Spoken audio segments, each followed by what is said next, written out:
Good morning. This is the Arise show that comes to you every Wednesday from 9 a.m. to 10 a.m. And of course, I am your host, Grace. And as we always say, here we got no pressure. We just build talents, discover talents. And of course, we bring you great and good people to speak to you, to encourage you, and to make you know that in this life, there's so much in store for you. Now, today we are joined by one of the greatest CEOs. He runs a company known as Quench Foundation. He has run this company for 6 years now. He is commonly known as Peter Muema, but to his friends they call him Muema. Don't ask me how I got to know that, but today you are going to discover why I got to know that name. Welcome, Mr. Peter Muema. It's a privilege to have you here. Thank you. Asante sana. Karibu sana. Okay. It's great to have this man here. It's a privilege. You better stay tuned. If you want to hear so much about what he does, make sure you stay tuned in. On to our first question. Why have you chosen Quench as the name for your organization?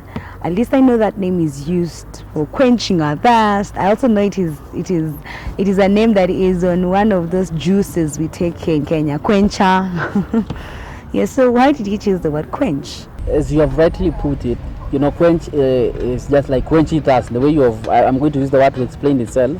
Like we see the need for the young people who are outside there, who need to, get that parental love, who need to get that comfort. So we saw that, there are so many young people in the streets. People walking in the streets. There are so many people in the children's home who are not even getting that parental love, So we as Quench, we chose the word quench so that it can be able to reflect, quenching that thirst of parental love, coming into that point at that gap to ensure that these young kids in the streets, in the children's home, they get what they deserve.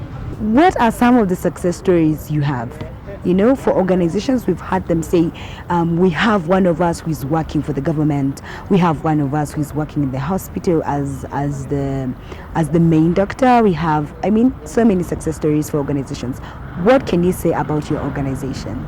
Well, we have so many of them, but particularly I want to point one lady by the name Christine. Wow. This lady has been on the limelight. We mentored her.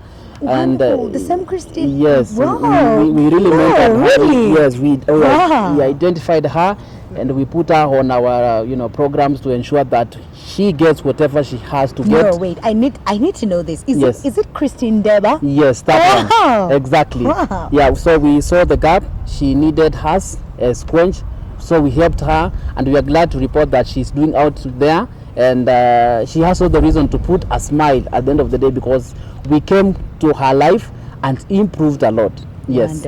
Wonderful. I am surprised that lady is actually one of your success stories. I know of her good works.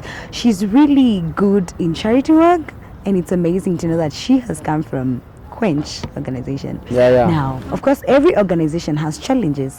What are some of the challenges you have experienced? Well, as Quench Foundation, as I've rightly said, it is a foundation based on charity.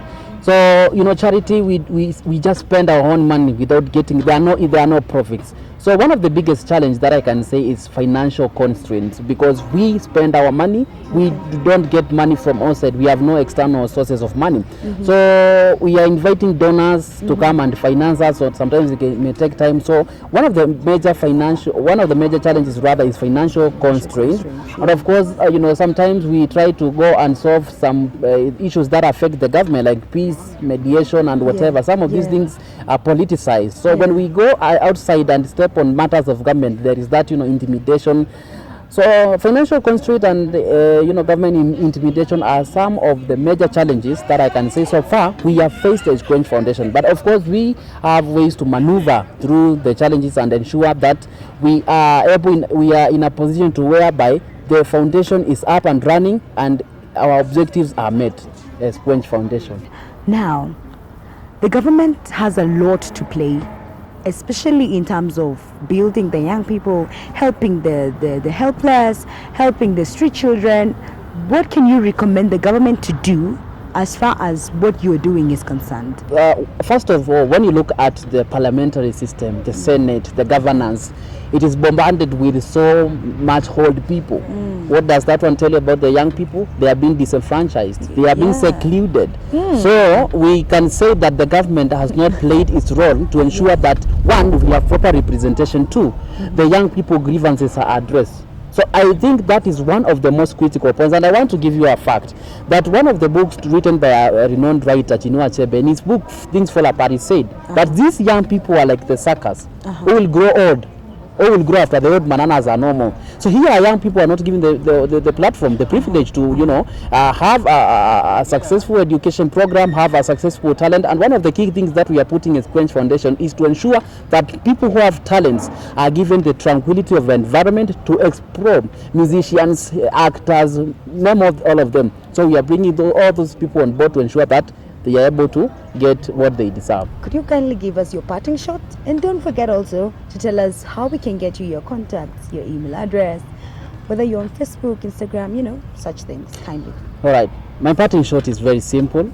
I would like to tell the leaders out there that young people need us. Young people need parental love. Young people need guidance. If we do not come and meet these points of needs, we are going to address quite a lot of challenges in future. We are going to address a lot of catastrophic happenings in future. And I'm sure this is something the leaders will not need to experience. And of course, you can find us rather as Quench Foundation through our interaction avenues. That is Facebook, Twitter, Instagram, and Snapchat at Quench Foundation Kenya, across all those, you know, avenues. And if you have any grievances, if you have any suggestions, if you have any inputs, that is the channels that we are going to channel out your opinions and grievances. And together, I'm sure, united we stand, divided we are going to fall. And I welcome every person of goodwill to come and support us. Yes. Thank you so much, Mr. Peter, for joining us today. It has been a great, and I mean a great honor to have you here. Santa. And we'll be glad to actually host you one more time when time allows. Right. We will surely ask you to come so that you could mentor these young people. Yes. It is indeed a great honor to have people like you who are passionate about people who do not have parental love. Yes. Thank you very much. Right. Now, you can guarantee that when you come for this show, you never live the same way you actually were. You always live better, bigger, and greater. So make sure to tune in next time. Next Wednesday, same time, same place. I have been your host, Grace. Until next time, may the Lord bless you.